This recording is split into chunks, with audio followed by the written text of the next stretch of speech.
Assalamualaikum Bapak. Waalaikumsalam. Fazrul, balik pun kau. Tolong ke sana di dapur mamamu masak. Heish, nah, baru balik balik. Nanti lah tu. Ish. Tidak baik kan perangai si Fazrul tu? Seharusnya kita sebagai umat Islam haruslah sentiasa taat kepada Allah Subhanahu wa taala dan menghormati kedua ibu dan bapa kita. Alhamdulillahirabbil alamin. Assalatu wassalamu ala sayyidina Muhammad wa ala alihi wa sahbihi ajmain. Assalamualaikum warahmatullahi wabarakatuh. Apa kabar kamu semua? Sehat? Alhamdulillah. Sahabat-sahabat yang dirahmati Allah Azza wa Jalla, Allah Subhanahu wa taala telah menukilkan dalam Al-Quran dengan ayat yang berbunyi, A'udzu billahi minasy syaithanir rajim. Bismillahirrahmanirrahim. Wa wasaynal insana biwalidayhi hamalatu ummuhu wahnan ala wahnin wa fisaluhu. Sadaqallahu lazim.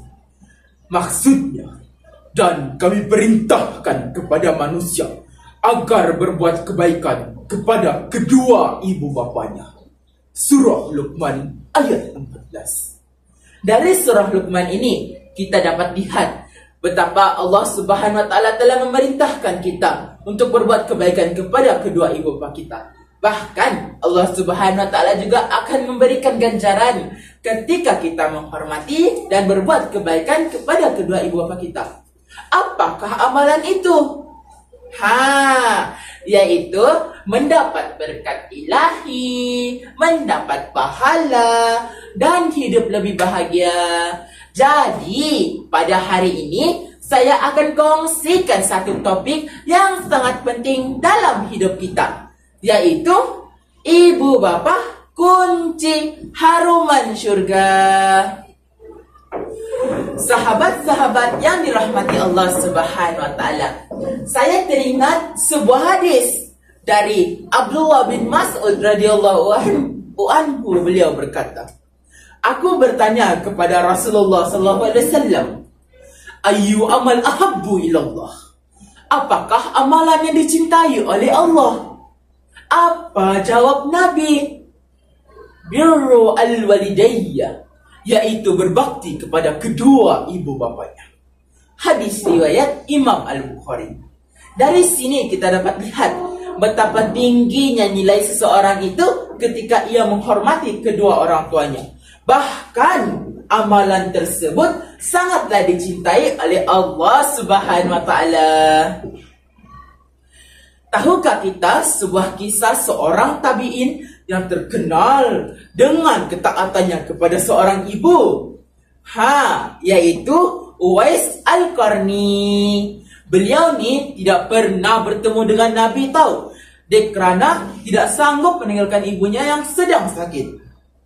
Namun Rasulullah SAW telah mendoakan beliau dalam hadis, dan ini menunjukkan betapa tingginya kedudukan Uwais ini kerana keredaan ibunya membawa kepada keredaan Allah Subhanahu wa taala.